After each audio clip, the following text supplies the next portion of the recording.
Hello, and welcome to show number 1 of Global Perspectives with Dr. Michael Leitman, where we discuss what's happening in the world today. Hello, Dr. Leitman. Dr. Leitman. Hello. Dr. Leitman, the coronavirus, you said that it is here to stay. And these days, the New York governor, Andrew Cuomo, warns that we may never get back to zero coronavirus cases. On the same topic, the coronavirus may be reactivating in people who have been cured of the illness, according to South Korea's Center for Disease Control and Prevention. On the other hand, the Jerusalem Post reports that if all goes as planned, a vaccine could be ready within a few weeks and available in 90 days, the production of a small company in northern Israel. So, Dr. Leitman, what do you think will happen with the virus? On the one hand, if we return from the lockdown to the life we'd had prior to its emergence, all the benefits we've seen happening because of its appearance will disappear. On the other hand, if we can't find a cure or a vaccine in the near future, what will people do? What kind of world will we live in if we are in a permanent quarantine?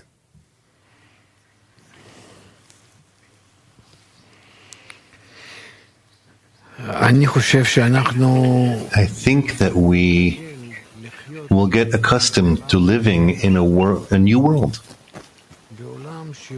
In a world that is completely different than what was. As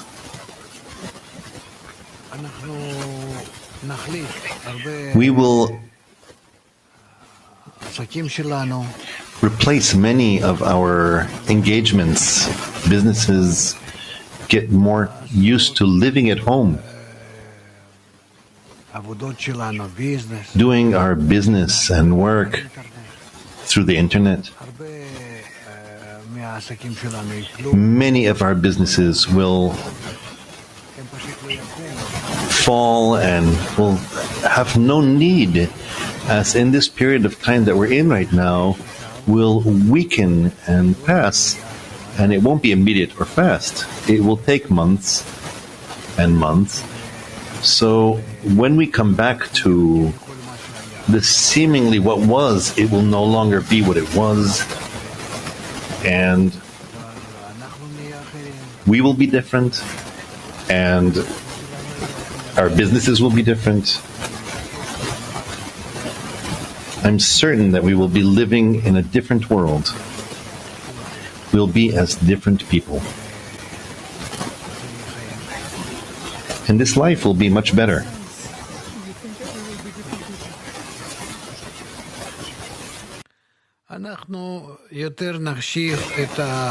We will give more consideration to silence than running unaccountably from one end of the world to the other. We will give more to think of the essence of life, to consider the purpose of life. We want to know what's the purpose of life. What we have from all of this, that we've worked so hard and we were running around in the whole world from one country to another just to know what restaurants there are in each country or what cultures each country has. That is not quite something that would add for us. It was simply some general chase that, well, it's hard for a person not to run after everything, because there are voices that draw us. This is why I think that there will be no return, but there will be a new world, much calmer, much more internal, and people would be calmer and more internal. Why should it change? What happens? The forces that were pulling us toward consumerism and overconsumption and this running around and tourism and whatnot, why should they disappear once the virus is gone?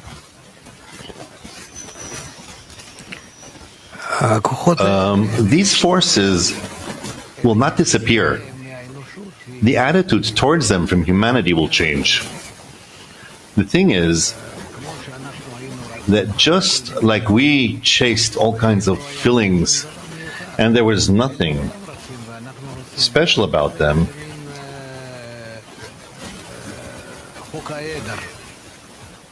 it's like the herd mentality that's going on here. I think that in the post-coronavirus world, it will be different. People give up one pleasure when a bigger pleasure comes along. So they choose the bigger pleasure instead of the smaller one. What kind of bigger pleasure will they have in the new world, in the post-coronavirus world, that they don't have now, that they didn't have before?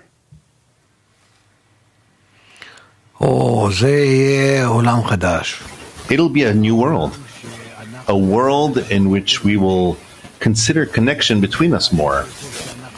And by us connecting more between us, all the people, by this we will create and establish, create an integral force, an integral mind, a concentration, a desire, and many people becoming one man as one wise, strong one, then we will feel new attainments in nature. What do you mean?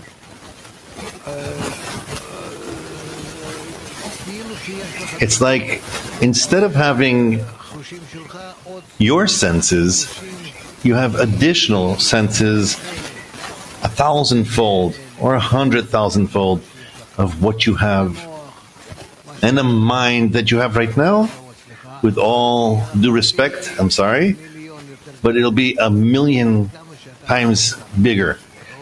As much as you'll be able to feel and see and accept reality in a more internal manner, in a more distant way, a deeper way. And all of this will be yours.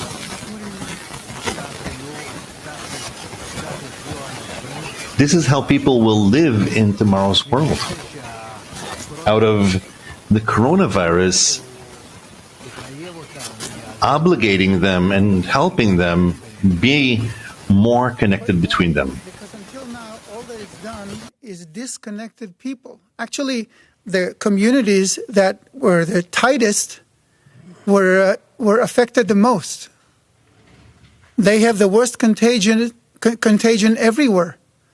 All the tight communities everywhere in the world, and places where people got together, those are the places that were hit the hardest. So how will the coronavirus help us connect in a different way if it's moving us apart? You're right. This is because we were connected between us in egotistical desires, as each of us wanted to exploit the other. But if we now are willing to connect between us in order to help one another and to reach a state in which we're all connected, so that we have a common mind, common feelings, attainment and understanding that are mutual. So nevertheless, we will be above this virus. The virus won't work on behalf of nature to separate us, because we don't become contradictive to one another by this. We can also see now that this virus is separating between us only to the extent in which we are egotistical and want to harm one another. But if we will want to connect, this virus does not act against us. Why not? Is because that's how its work is. That's its role. It comes from the general law of reality, as we all come as one man, and this is how each is in contradictive forces of nature all combined as one component. And when it comes in such more advanced manner of ours, then it turns out that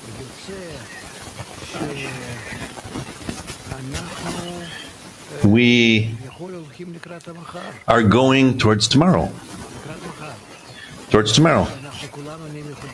to a state in which we will all be connected, that we're all connected to one thing, and there's nothing else we can do but to come to being one man in one heart. And the virus will do such a thing. I heard you say the other day that one of the benefits from the virus is that it has shown us that we are all connected. But it still hasn't shown us that we are all dependent on each other. What will it take for us to realize that we are all interdependent?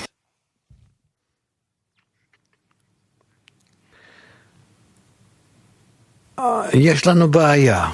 We have a problem. The virus acts in a way that it differentiates between us. And it wants to say that if you want to be healthy, then you're not allowed to be too connected to one another. Let's say, keep a certain distance between you. And it's a desire to be in a distance. And that's correct. But in such a way, we can't keep many businesses. We can't advance in the human advancement in the country and family, in the world. We need to be tighter in our connection with one another. How do we do this? Hence, there is a matter of advancement towards one another, where I intend for the sake of the other. If I think of coming closer to the other, not in order to benefit from him or profit from him, but to cause good for him, we will begin to see that in such a way the virus will not influence us badly. It doesn't differentiate between us. It enables us to be connected between us. But only when we come closer to one another in an egotistical manner in order to exploit others, then we start to discover that this virus is operating in a harmful way towards us and brings its bad between us. Let me clarify the question. What is the difference between being connected and being interdependent? Because you said that the virus showed us that we are all connected, but not that we are dependent on each other. So what is the difference between connection and interdependence? The difference is that on behalf of nature, we are connected to one another. But according to our nature, not the upper nature, the nature of the upper force, but according to our nature, we don't want to be dependent on one another, but to exploit one another. If we want to connect to one another in such a way that it'll be good for us all, that we want to bring forth good for each other, then the virus does not bother us. On the contrary, it will operate to our benefit. It will increase the form of connection between us.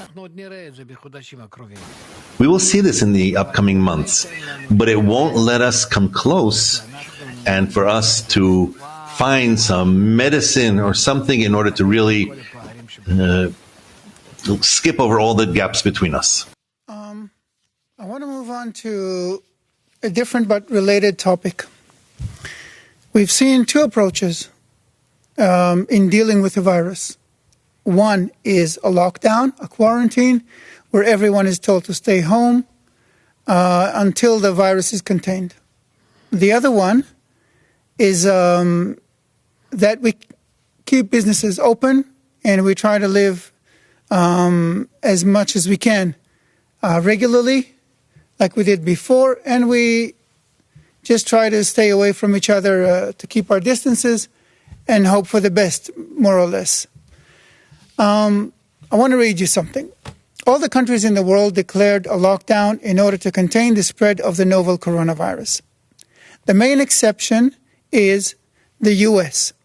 Comparing the spread of the virus between the U.S. and the world paints a frightening picture. While confirmed cases in the U.S. started a few days after Spain, production, can we see the corona spread diagram, please? Can you show the diagram, please? So I will be reading while we're seeing this. Okay, thank you. So, while confirmed cases in the U.S. started a few days after Spain and 2 weeks after Italy, by now, the cases in the U.S. have more than tripled the number of confirmed cases than in each of the countries. In Spain and Italy, there are about 150,000 confirmed cases. And in the U.S., there are more than 460,000 cases as of today. Now, the American healthcare system is not overwhelmed just yet. And the death rate is still far lower than in Italy or Spain. But the federal government's stockpile of personal protective equipment is 90% gone, while the outbreak continues to intensify, according to the House of Representatives Oversight Committee. So, my question is this, several questions. First of all, there is no doubt in anyone's mind that the death toll from the virus in the U.S. will be much higher than anywhere else. But wouldn't it be better to suffer the consequences and keep businesses open? Is the price in human lives not worth the price of an economic collapse, which is what is happening in today's Europe? I can't say that it will stop the collapse or their economy and what the calculations are here. The thing is that the fact that they're sitting in complete isolation at home, we altogether are preventing connecting one to one another, and by this, the fatalities diminish in the numbers and in their expression. The question is different. When we return to a connection between us, what will come out of this? This virus can leave us under the condition that we change our attitudes towards nature. The virus is kind of showing us how horrible we are and how close you are to one another. You're exploiting one another. Enter the homes, into your isolation, be quarantined, and don't get close to one another. Keep a distance. It's giving us the possibility of recognizing the new existence. The virus says, you think that you need to open more and more businesses? Not true. It's enough destroying Earth. It's enough spoiling the water and the air and all that you're doing. You need to build a different, new life. And here we need to understand that nature has formulas of balance. And the fact that we say that it has this forces, it does. It has a mind, it doesn't have a mind. It's not important. It has a formula in which all of its parts will come to balance. This is what we see in all the laws of nature, physics, chemistry, everything that we learn from nature, biology, zoology. We learn only the system of laws that are based on the balance between the plus and minus forces. You could say the good and bad, giving and receiving. And therefore, we won't be able to do anything with nature. We have come to a state in which we have been through and passed the border of nature coming out of balance, and we can see this in the hatred between the states, the air pollution and the oil pollution and all that's going on. Everything man touches becomes filthy. And therefore, here we have a problem. How we can behave between us and how we behave between us and nature. I don't think that the solution will be quick. It seems to me that we are going to stay with this corona for months, for long months. And what America is doing, what we're doing, what Sweden's doing there are all kinds of approaches to the appearance of the coronavirus, but the true and correct approach is to change the nature of man in his way of relating to the general nature, to the still, the vegetative, the animals, and the connections between people especially. We need to live as an integral part of all of reality, meaning that operate for the benefit of all of reality, and not that we're destroying the poor earth that we're in. The approach that the U.S. is taking, is it more in contradiction with the direction that nature is showing us compared to other countries? כן ולא. כן ולא. דווקא האמריקאים... Yes and no. Actually, the Americans, on one hand, are very cautious from entering into nature and forcefully changing it. That's on one hand. On the other hand, it's what they're doing is not in order to balance nature and bring it to some kind of calm and balance. Meaning we will all have to learn how we need to relate to nature like to a living body with clear formulas of balance. And we need to cause them all the correct inclinations. The whole point of the virus is to change human nature. That this is what needs to be corrected, to be changed. Yes. And none of the approaches... כי האדם זה חיה או אלמנט היחידי שהוא... Because man is an animal, or the only element that causes damage to nature, which is not in balance with nature. He has free choice, and he's not managed by the instinctive laws of nature like still vegetative and animal, and he needs to take this correct management upon himself, and he's not doing it. And none of the approaches you mentioned in Europe or in the US or in Sweden, none of them relates in any way to the correction, to the changing of human nature. So in that respect, all of them are wrong. נכון. So they're all wrong. נכון. So Correct. the virus isn't going to go away because of any of them. נכון. Exactly. Okay, so what needs to be added or modified in those approaches in order for the virus to go away? מאוד פשוט. It's very simple. Nature is an integral system, and all the parts of nature are connected to one another, support one another. We need to also be inside of this system as the supportive part, the binding part, the one that balances and acts towards the integration of all the parts of nature more and more. That is actually what we're supposed to do as human beings. We have great forces in us, and this is how we need to relate to nature. Just like to a mother, to a system that is whole and integral. If we do that consciously, with our knowledge and understanding, we will live well. And if not, the viruses will come one after another until they erase us from the face of the earth. Well, Dr. Lightman, I had many more questions, but our time for the first show is pretty much up. So we will continue in the next show. Thank you very much. And אני אשמח. yeah, I will be happy. thank you so much. גם לך. To you too. And to everyone.